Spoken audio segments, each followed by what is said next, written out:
Start कर रहे हो 9th क्लास में फर्स्ट चैप्टर नंबर सिस्टम। और उसमें भी हम किस टॉपिक पर बात कर रहे थे? हमारा टॉपिक था कि हमें रेशनल नंबर निकालने बिटवीन टू एनी नंबर्स। हमें किसी भी दो नंबर्स के बीच में क्या निकालने हैं? रेशनल नंबर निकालने हैं। हम कैसे निकालेंगे उसका एक मेथड मैंने आपको बता दिया। उसके बारे में और आगे फर्दर डिस्कशन हम कर रहे हैं कि और आगे किस तरीके से हम उसके बारे में हम स्टडी कर सकते हैं। क्वेश्चन हम पढ़ रहे हैं थर्ड वाला नंबर सिस्टम का एक्सरसाइज है आपका कौन सा?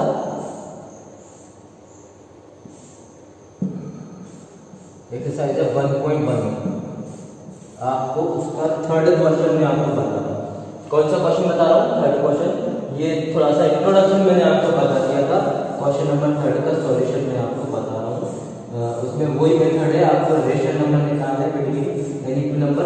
Find 5 rational number between 3/5 and 4/5। क्या फाइंड करना है हमको? 3 रेशनल नंबर फाइंड करना है। क्या फाइंड करना है? 3 rational number between 3/5 and 4/5।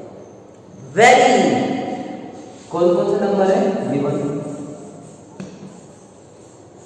Given us 3/5 and कौन सा क्वेश्चन है? थर्ड क्वेश्चन है 4/5। दो हैं, उनके बीच में कितने नंबर निकालना है हमको? कितने निकालना है? 3 निकालना है, 5 निकालना है। हम कितने भी निकाल सकते हैं। क्वेश्चन में हमको दिया 5 रेशनल नंबर, तो हमें 5 रेशनल नंबर निकालना है। मेथड क्या है? कल हम पढ़ चुके हैं। जितने भी रेशनल नंबर आपको निकालने हैं उनको लिखो यहाँ। उसमें कितना ऐड करना है? कल मैंने बताया था आपको, उसमें ऐड करना है 1। तो 5 + 1 हो जाएगा 6। कितने रेशनल नंबर निकालने हैं अपन को? 5 रेशनल नंबर निकालने हैं। 5 में आप 1 ऐड करेंगे तो कितना हो जाएगा? तो कितना हो जाएगा? 6। तो अपने पास कितना आ गया? नंबर 6। ये करना पड़ेगा। जैसे रफ में कर सकते हो आप, फेयर में भी कर सकते हो, अपनी कॉपी में भी कर सकते हो। तो 5 में आपने ऐड किया 1, तो जो कि कितना हो गया? 6। आपके पास दो नंबर है, एक है 3/5 और दूसरा है आपके पास कितना? 4/5। दोनों नंबर में इस जो नंबर आया है 6 उससे क्या करेंगे? मल्टीप्लाई करेंगे। तो into 6 into 6 is equal to 6 3 18 upon 6 5 30। 6 5 30। ऐसा कैसा? 4/5 में भी 6 का मल्टीप्लाई करेंगे और डिवाइड भी करेंगे तो कितना आ जाएगा? 4 6 24 अपॉन 6 5 30। इतना आ गया तो आसानी से हम आंसर निकाल सकते हैं। हमारे पास कितना आ गया? 18/30 और 24/30। अब आगे वाली हम लाइन लिखेंगे, इसमें किसी कोई प्रॉब्लम होगी नहीं। चलो अगर होगी है तो एक बार और बताता हूँ। We want to find out the 5 rational number between 3/5 and 4/5। So how many numbers you find? You want to find 5. 5 + 1 = 6. We get a number that is a 6. Multiply and divide by this number on the given place. So given number is, what is the given number? 3/5 and 4/5. 3/5 into 6 multiply or divide by 6. तो 3 6 are 18 और 5 6 are 30. 18/30. Similarly 4/5 we have a number, second number, multiply and divide by 6. तो 6 से multiply 6 divide 6 4 24, 5 6 30. We get new rational number that is a 24. Now we can easily find out by the simple method. So we write as a hence the 5 rational number between 3/5 and 4/5 are. कैसे लिखेंगे? Starting करेंगे 18/30, उसके बाद वाला number 18 के बाद क्या आएगा 19/40, उसके बाद क्या आएगा 20/30, उसके बाद क्या आएगा 21/30, नेक्स्ट इज 22/30, 22/30, उसके बाद क्या आएगा 23/30 और लास्ट कितना है 24/30। अब देखो आप कितने नंबर निकाले थे साइड से निकालने से 1 19/31 2 3 4 5 ये दोनों नंबर है। थोड़ा सा अपन ने एक थोड़ा सा चेंज कर दिया और बाकी के बिटवीन में हमने 5 नंबर निकाल दिए 19/30 20/30 31/30 22/30 23/30 और 24/30 का नंबर निकाला है। वेरी सिंपल मेथड, बहुत ही आसान सी मेथड है, इसमें किसी कोई डाउट हो तो पूछ सकता है। We move toward the next topic. ये वाला टॉपिक हमारा फिनिश हो गया है। इसमें दो टाइप्स के क्वेश्चंस हैं कि हमें रेशनल नंबर हमें पता करना है बिटवीन टू नंबर्स में भी सिंपल 3 और 4 करके दिखा दिया, 3/5 और 4/5 करके दिखा दिया। अब ये तो सिंपल था, एक और मेथड आता है इसमें, एक और जो कि बुक में लिख दिया, मैं आपको फिर भी बता देता हूँ।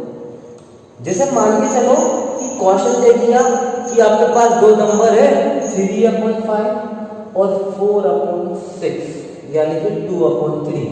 आपको दूसरे नंबर बताओ मेरे को, मैंने आपको दे दिया, अभी क्वेश्चन था अलग, मैं इसको पूरा का पूरा क्लियर कर देता हूँ। इसका सॉल्यूशन करना है, क्या वो सेम मेथड से इसका सॉल्यूशन हो जाएगा क्या, इसमें कुछ और करना पड़ेगा? सेम मेथड से हो जाएगा क्योंकि उसमें क्या था, उसमें वेरी गुड, इसमें क्या लेना पड़ेगा, एलसीएम लेना पड़ेगा, फिर उसका मल्टीप्लाई डिवाइड करना पड़ेगा। इसमें आपको 3 बिटवीन नंबर्स निकालने, पहले आपको एलसीएम लेके इसको सॉल्व करना पड़ेगा। विदाउट एलसीएम आप इसे सॉल्व नहीं कर सकते क्योंकि इसमें डिनोमिनेटर से सेम नहीं है। और take the LCM of 3 5 LCM of 5 and 3 कितना होगा, LCM of 5 and 3 50 and 3 is equal to कितना है 30। अब क्या करूं,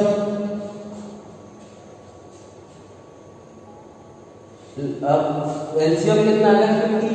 अब 15 रफ वर्क करता हूं थोड़ा सा, 15 में यहाँ फर्स्ट वाले का डिनोमिनेटर डिवाइड करेंगे तो कितना आएगा 5/5 5 3 50।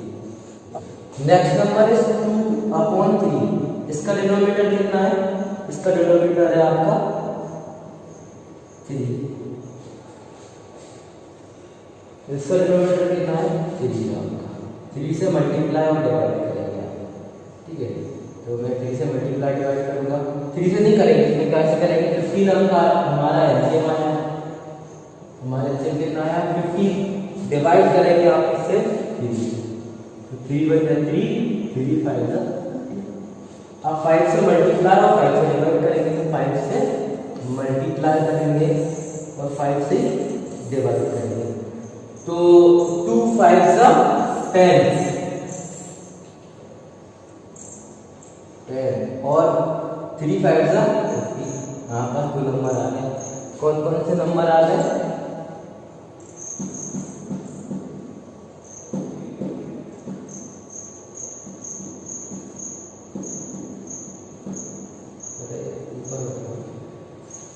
नाइन अपॉन 15 और 10/15। अच्छा आप क्या करेंगे, हमको कितने रेशनल नंबर निकालने, हमको 3 रेशनल नंबर निकालने, 3 निकालने तो 3 में क्या कर दो 1 ऐड कर दो, तो कितना आएगा 3 और 1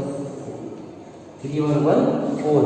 अब 3 रेशनल नंबर निकालने के वही प्रोसीजर, 3 और 1 4 कर दिया, 4 से मल्टीप्लाई 4 से डिवाइड कर दो, जो नए नंबर है मतलब 9/15 में और 10/15 में काय से मल्टीप्लाई कर दो और डिवाइड कर दो 4 से, तो 4 से मल्टीप्लाई और डिवाइड करेंगे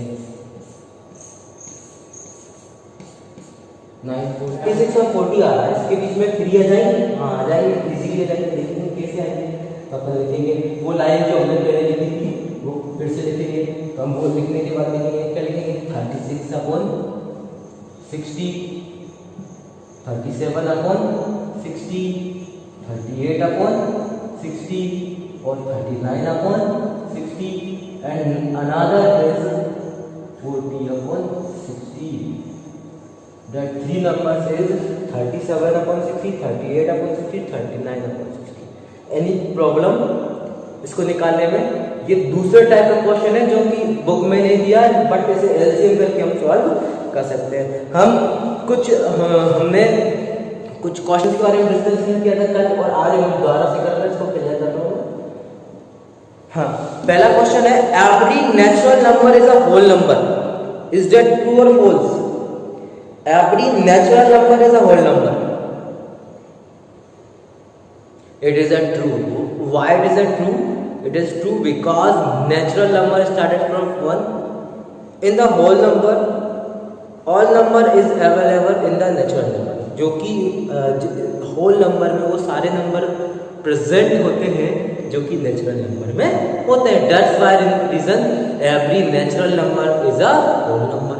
बट अगर मैं इसका अपोजिट कर दूं कि every whole number is a natural number, is it true और फॉल्स? कि अगर मैं false, because whole number is started from 0. 0 is a whole number but 0 is not a natural number. 0 एक होल नंबर में तो आता है बट वो एक नेचुरल नंबर में नहीं आता, तो इसलिए ये फॉल्स हो जाएगा. अनदर क्वेश्चन, सेकंड क्वेश्चन इसका कि every integer is a whole number. क्या सारे integer whole number? Why it is a false? Because -3 is a integer.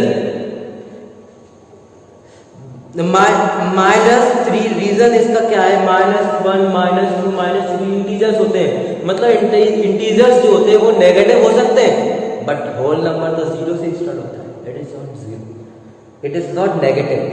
तो डेट्स व्हाई रीजन जितने भी आपके इंटीजर्स होते हैं वो होल नंबर नहीं होते, एवरी नहीं होते, कुछ होते हैं, कुछ मान लेते हैं, लेकिन एवरी इंटीजर्स होल नंबर नहीं होते. Next is every rational number is a whole number, is it true? Every rational number is a whole number, it is a false. सारे रेशनल नंबर होल्स नंबर नहीं होते. अगर एक example दूं तो 3/5 लिखता हूं तो एक रेशनल नंबर है but it is not a whole number. It is a rational number but it is not a whole number. कुछ और क्वेश्चन लेके आ रहा हूं, आप पढ़ लीजिए, सुन लीजिए उनको. Every irrational number is a real number. क्या सारे इर्रेशनल नंबर रियल नंबर होते हैं? यस. इसका आंसर है ट्रू. जितने ट्रू, इसका आंसर है ट्रू, क्योंकि जितने भी रियल नंबर्स होते हैं वो रेशनल भी हो सकते हैं, रेशनल भी हो सकते हैं, उससे इसका कोई लेना देना नहीं है. Every rational number is a real number, is a true. Next is every real number is a rational number, is it true और फॉल्स? सारे real numbers it is a false. याद रखना कि इरेशनल नंबर तो real number होते हैं but real number irrational number हो जरूरी नहीं है, क्योंकि वो रेशनल भी हो सकता है. यहाँ पे एक वर्ड है, आपने सबसे पहले मैंने बोला एवरी, तो एवरी रियल नंबर जो है वो इरेशनल नंबर अकेले थोड़ा ना हो. It may be rational number और it may be irrational number. तो इसका क्वेश्चन ध्यान से सुने कि every real number is a irrational number, it is a false. Every नहीं, कुछ रेशनल नंबर भी है, कुछ इरेशनल नंबर भी है. चलो अब मैं आपको बताता हूं कि आपको अगर √2 को अगर ग्राफ में रिप्रेजेंट करना हो, √3 को अगर ग्राफ में रिप्रेजेंट करना हो और √5 को आपको ग्राफ में रिप्रेजेंट करना हो तो वो कैसे करेंगे? अगर आपके पास ज्योमेट्री बॉक्स है तो बहुत बढ़िया है, नहीं तो आप इसकी एक बार मेथड देख लीजिए. उस मेथड से आप निकाल सकते हैं कि √2 को किस तरीके से आप ग्राफ में रिप्रेजेंट कर सकते हैं. किसी को आता है तो अच्छी बात है, नहीं आता है तो देख लीजिए. देखिए अब आपको ग्राफ में यानी कि नंबर लाइन में सबसे पहले मैं आपको √2 रिप्रेजेंट कराऊंगा, फिर √3 कराऊंगा, फिर √4 कराऊंगा. It is very easy to draw the √2 in the number line. It is very easy. How? तो सबसे पहले ड्रॉ लाइन,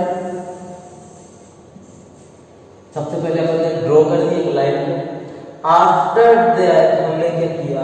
आफ्टर दैट हमने एक पॉइंट बना दिया, दैट इज 0. That is 0. उस जीरो से राइट साइड में यहाँ पर 1 सेंटीमीटर होगा, हमें पता है 1 सेंटीमीटर है, सबको पता होता है। उस 1 सेंटीमीटर से एक परपेंडिकुलर खींचा, काय का यूज करके खींचा, हमने परपेंडिकुलर खींचा। किसी भी चीज का यूज करके आप परपेंडिकुलर खींच सकते हैं। आप चाहे तो डायरेक्ट भी आप लगा सकते हैं, आप इसको क्या बोलते हैं, इसको प्रोटेक्टर लगा के डायरेक्टली 90 सेंटीमीटर खींचो, पूरा 90 डिग्री को खींचो, सॉरी सेंटीमीटर 90 डिग्री का आपने खींचा। फिर आपने 1 स्केल रख ली इसके ऊपर, यू हैव अ स्केल रख ली और 1 सेंटीमीटर पे एक पॉइंट ड्रॉ कर दिया। यहाँ पे आधा मान के चला 1 सेंटीमीटर, तो ये पॉइंट हो गया ओ पॉइंट मान लिया, इसको ए मान लिया, 1 सेंटीमीटर हो, 1 सेंटीमीटर ऊपर ही गया, हो गया। तो एक ट्रायंगल बन गया, यहाँ पे ट्रायंगल ओ ए बी बन गया। इसमें ये वाला पार्ट 1 सेंटीमीटर है, ये वाला पार्ट भी 1 सेंटीमीटर है, तो ओ बी कितना होगा, कोई बता सकता है? What is the value of O B? अगर इसमें पाइथागोरस थ्योरम लगाए, पाइथागोरस थ्योरम सबको आती होगी शायद से, हाँ 9th class by PGT. Pythagoras theorem क्या होता है? Hypotenuse square is equal to perpendicular square plus base. Hypotenuse square is what is the value of perpendicular? Angle के सामने वाला होता है परपेंडिकुलर, ये परपेंडिकुलर की वैल्यू 1 का स्क्वायर प्लस बेस की वैल्यू कितनी? 1 सेंटीमीटर, 1 का square. Hypotenuse square is what is the value of 1 का स्क्वायर? और यहाँ पे 1 का स्क्वायर 1 और 1 कितना हो गया? 2 और यहाँ से मैंने स्क्वायर हटाया, सामने जाकर क्या हो जाएगा? तो what is the value of hypotenuse? The value of hypotenuse is √2, मतलब ये जो लेंथ है दिस इज द √2। ये लेंथ को हम कितना बोलेंगे? This length is √2। What is this? This is the √2। You should have the information of Pythagoras theorem to find out the value of √2। मतलब ये वैल्यू √2 है।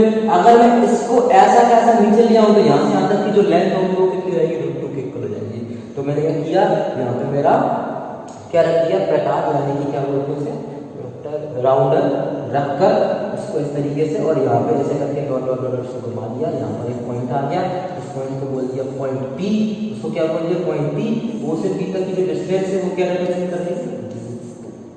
ओ से पी तक की जो डिस्टेंस रिप्रेजेंट कर रही है वो क्या रिप्रेजेंट कर रही है? √2। Any doubt? Any doubt? अगर किसी को डाउट हो तो पूछ सकता है, कोई दिक्कत